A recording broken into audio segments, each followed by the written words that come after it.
Halo semua, jumpa lagi dengan saya, Pak David, dalam pembelajaran PPKN kelas 10. Jadi seperti yang sudah saya sampaikan minggu lalu bahwa hari ini kita akan membahas materi bab 1, yaitu berkaitan dengan nilai-nilai Pancasila dalam kerangka praktik penyelenggaraan pemerintahan negara. Oke, saya yakin kalian sudah dapat buku paket PPKN yang warna merah ini. Jadi materinya kita ngambil dari sini. Terus, tak lagi saya akan menjelaskan materi PowerPoint. Sama, isinya sama persis dengan yang ada di buku paket. Oke, jadi tetap kalian pelajari, kalian baca. Oke, coba kalian buka di bagian daftar isi ya, dari buku paket. Jadi itu ada di Romawi kelima. Itu kalian lihat di bab 1 itu di bawahnya ada subbab ya, subbab A, subbab B, subbab C. Jadi untuk subbab A itu adalah sistem pembagian kekuasaan negara Republik Indonesia. Subbab yang B, kedudukan dan fungsi Kementerian Negara Republik Indonesia dan lembaga pemerintahan non kementerian.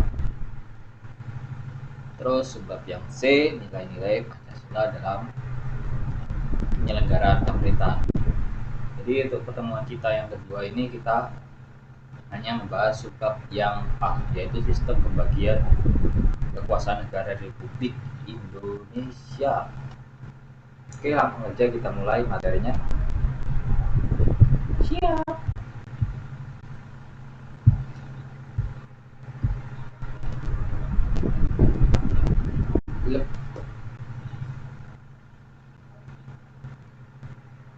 Oke, nilai-nilai Pancasila dalam kerangka praktik penyelenggaraan pemerintahan negara.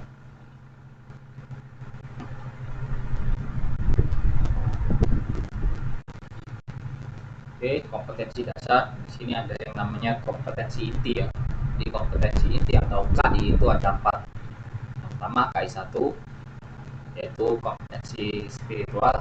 KI 2, yaitu kompetensi sosial. KI 3, kompetensi pengetahuan. KI 4, itu kompetensi keterampilan. Jadi dalam kompetensi spiritual kita mensyukuri nilai-nilai Pancasila dalam praktik penyelenggaraan pemerintahan negara sebagai salah satu bentuk pengabdian kepada Tuhan Yang Maha Esa.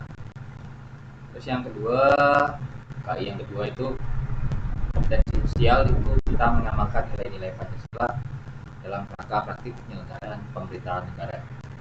Terus KI yang ketiga itu KI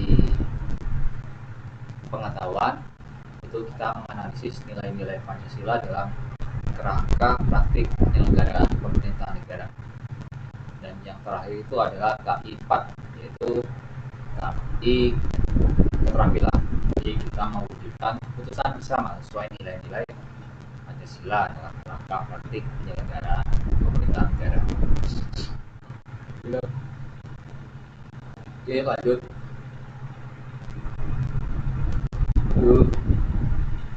Oke, di situ ada gambarnya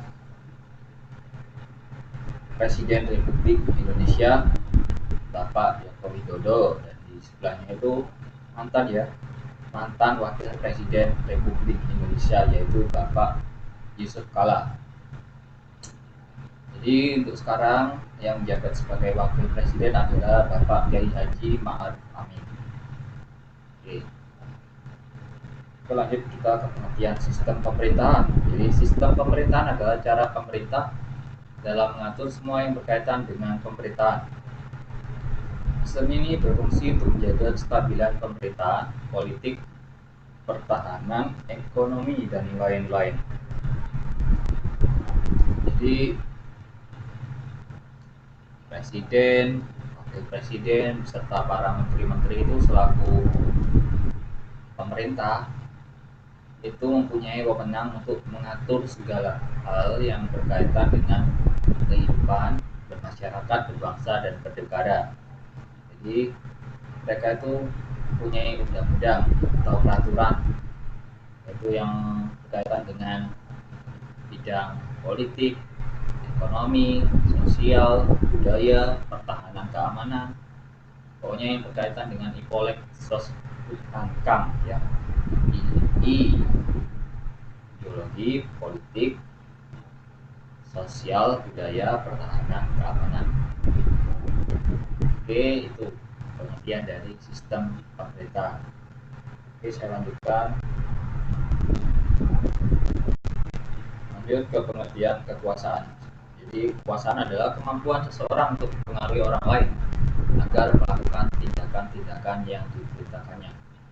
Jadi, seorang pemimpin itu punya kemampuan untuk mempengaruhi orang lain, orang penguasa atau pemimpin. Jadi, dalam suatu negara itu kan pemimpinnya adalah seorang presiden, atau mungkin kerajaan itu seorang raja, atau kekaisaran itu seorang kaisar.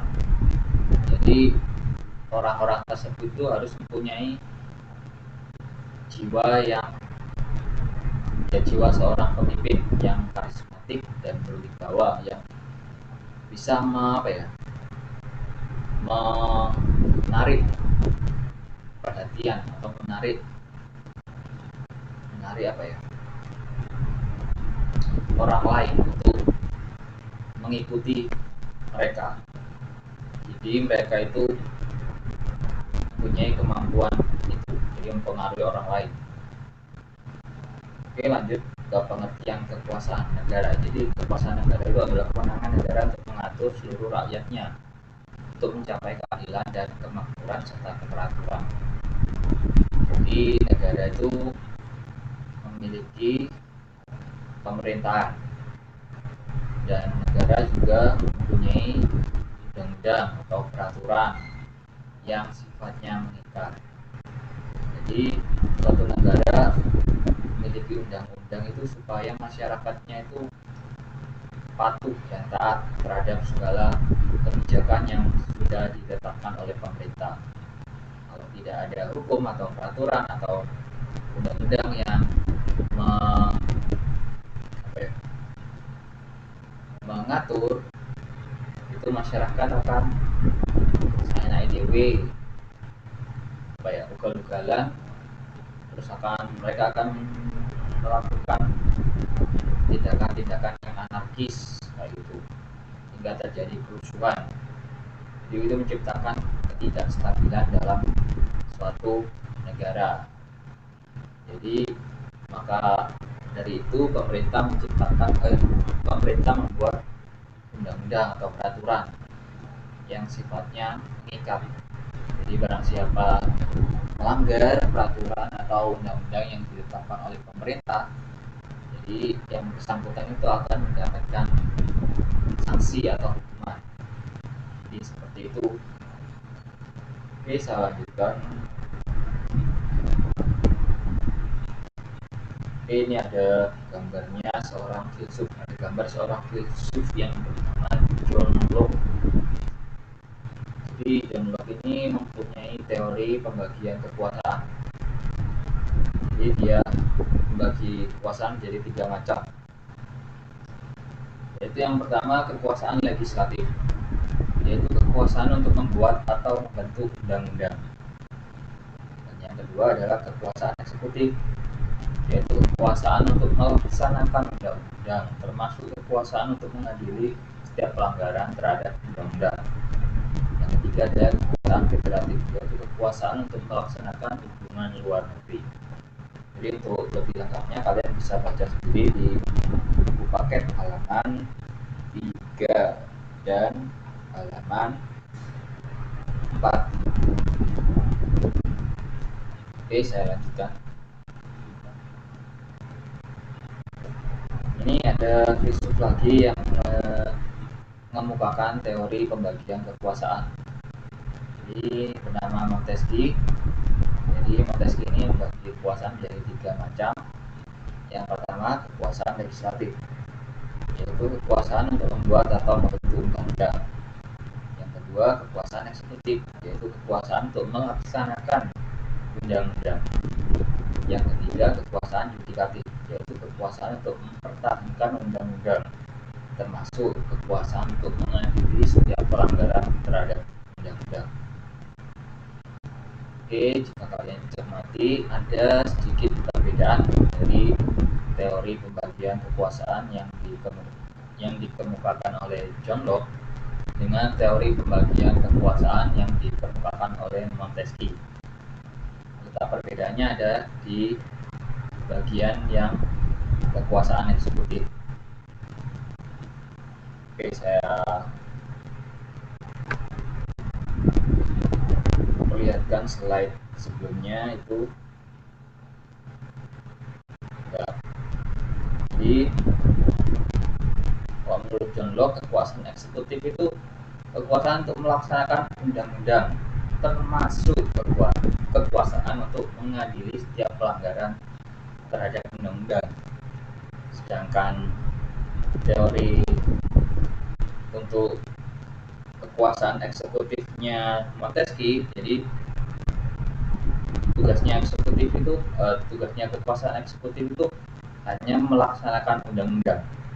Jadi kekuasaan untuk mengadili setiap pelanggaran terhadap undang-undang itu dimasukkan ke bagian tersendiri, bagian kekuasaan tersendiri, yaitu disebut dengan kekuasaan yudikatif. Ya, jadi itu perbedaannya. Terus tadi ini teori yang ketiga ini yang John Locke kan ada kekuasaan federatif, yaitu kekuasaan untuk melaksanakan hubungan luar negeri. Sama Montesquieu, kekuasaan untuk melaksanakan hubungan luar negeri itu dijadikan atau menjadi bagian dari tugas kekuasaan eksekutif, yaitu tugas eksekutif ini kan kekuasaan eksekutif ini kan dijalankan oleh presiden. Jadi presiden itu sebagai kepala pemerintahan, juga kepala negara itu kan selain melaksanakan undang-undang juga melaksanakan hubungan luar negeri. Jadi melakukan hubungan diplomasi dengan negara lain, seperti itu. Jadi itu perbedaannya.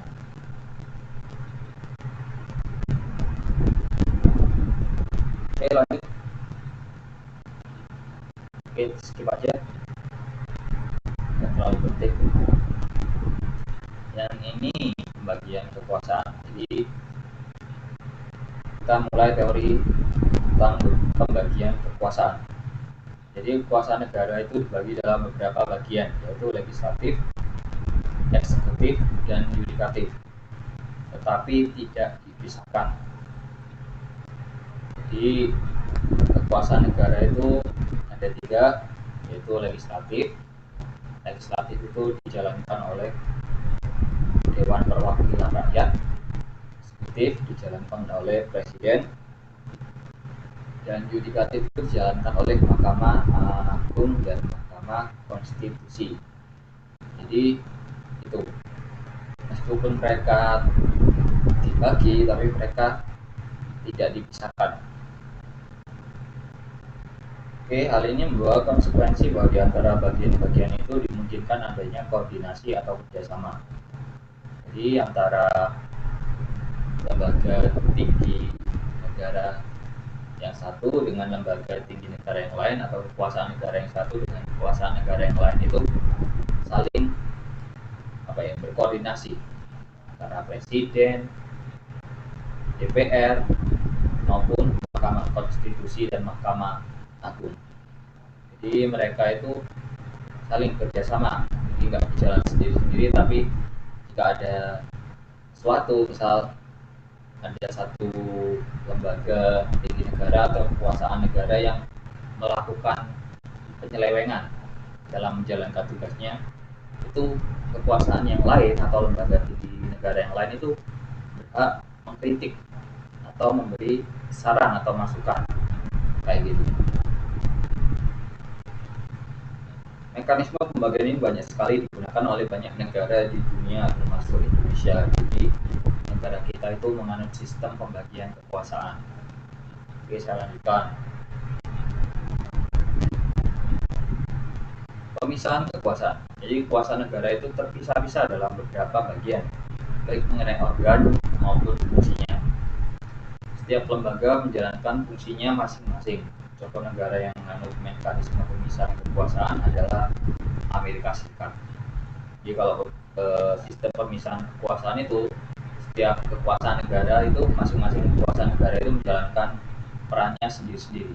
Jadi nggak ada semacam koordinasi atau intervensi atau campur tangan dari lembaga tinggi negara atau kekuasaan negara yang lain ke kekuasaan negara kekuasaan negara yang bersangkutan, yang misal melakukan suatu tindakan yang tidak benar atau tidak mengikuti peraturan kayak gitu. Jadi sifatnya independen, mereka berjalan atau melaksanakan tugasnya sendiri-sendiri.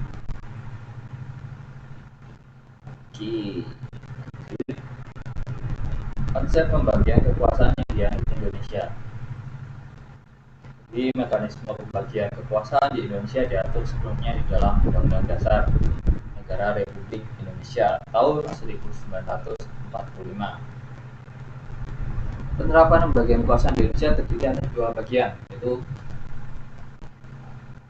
pembagian kekuasaan secara horizontal sejajar dan pembagian kekuasaan secara vertikal tingkat.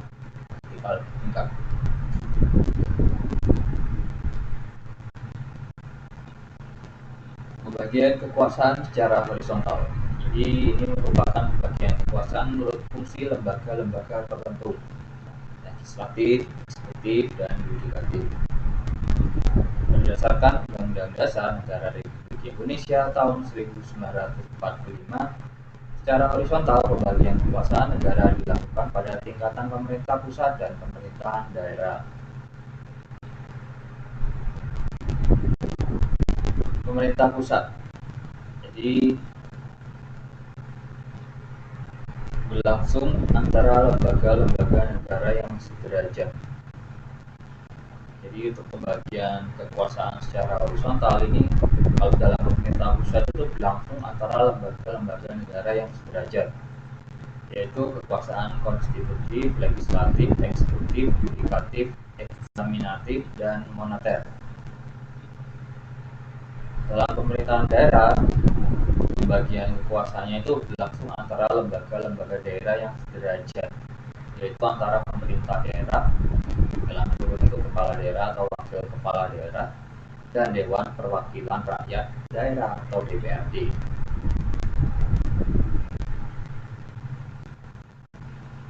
Lanjut, pembagian kekuasaan secara vertikal. Jadi pembagian kekuasaan secara vertikal ini pembagian kekuasaan menurut tingkatnya. Itu pembagian kekuasaan antara beberapa tingkatan pemerintahan. Di pasal 18 ayat 1 Undang-Undang Dasar Negara Republik Indonesia tahun 1945 menyatakan bahwa Negara Kesatuan Republik Indonesia dibagi atas daerah-daerah provinsi, dan daerah provinsi itu dibagi atas kabupaten dan kota, yang tiap-tiap provinsi, kabupaten dan kota itu mempunyai pemerintahan daerah yang diatur dengan undang-undang. Jadi di daerah provinsi itu ada pemerintahan daerahnya itu dipimpin oleh seorang gubernur. Terus di tingkat bawahnya itu ada kabupaten atau kota. Jadi di kabupaten atau kota itu pemerintahan daerah dipimpin oleh seorang bupati.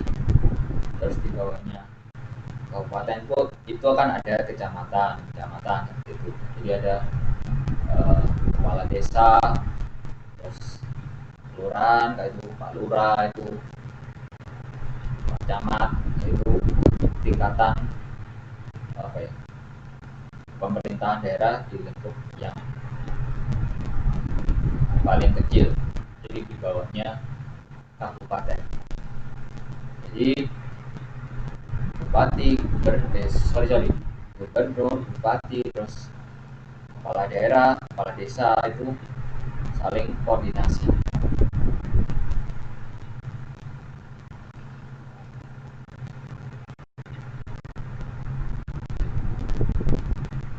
Oke, pembagian kekuasaan secara vertikal, masih bahas pembagian kekuasaan secara vertikal. Jadi hubungan antara pemerintahan provinsi dan pemerintahan kabupaten atau kota terjalin dengan koordinasi, pembinaan dan pengawasan oleh pemerintah pusat dalam bidang administrasi dan kewilayahan, muncul sebagai konsekuensi dari diterapkannya asas desentralisasi di negara Kesatuan Republik Indonesia. Jadi desentralisasi ini nanti ada bab tersendiri ya, nanti kita bahas.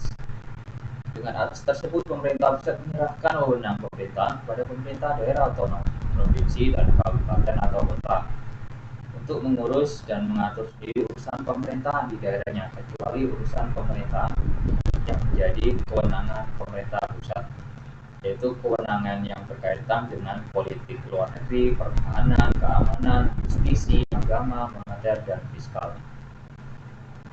Jadi pemerintah pusat itu memberikan kebebasan yang sebesar-besarnya pada pemerintah daerah untuk mengurusi sendiri urusan pemerintahan di daerahnya masing-masing.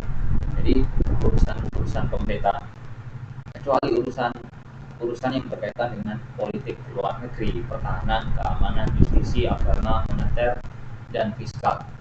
Jadi untuk urusan-urusan itu politik luar negeri, pertahanan, dan lain-lain itu diurusi oleh pemerintah pusat. Jadi pemerintah daerah itu tidak punya wewenang ya, memang sudah itu levelnya sudah lain, sudah tingkat nasional kalau di luar negeri itu. Politik luar negeri, pertahanan, keamanan kayak gitu.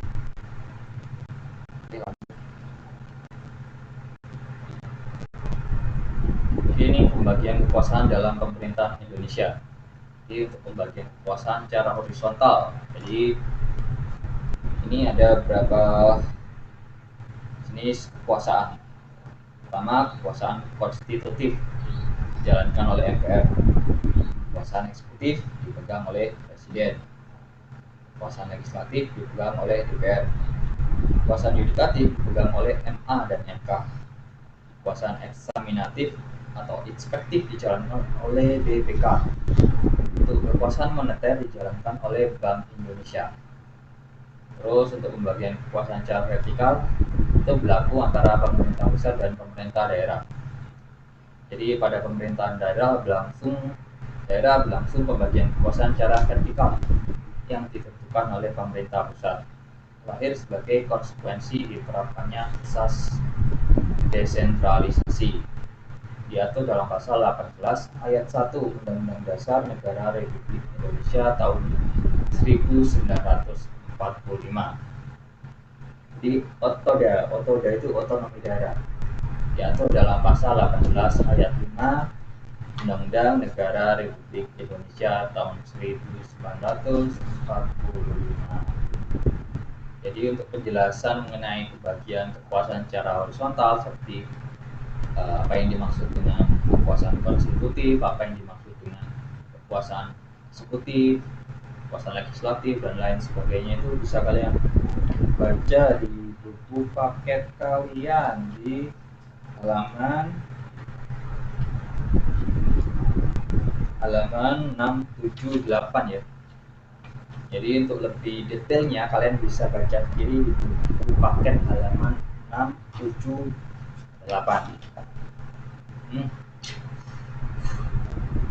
Saya dari tadi ngomong capek.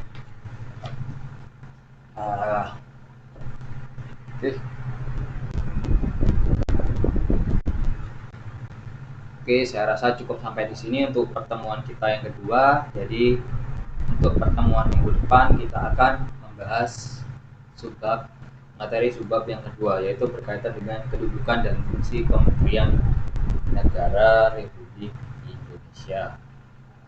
Oke, saya rasa pertemuan kita yang kedua saya akhiri sampai di sini. Oke, terima kasih karena sudah menonton video saya. Jangan lupa like ya, meskipun video saya jelek atau nggak ada editan sama sekali. Terima kasih banyak. Bye bye.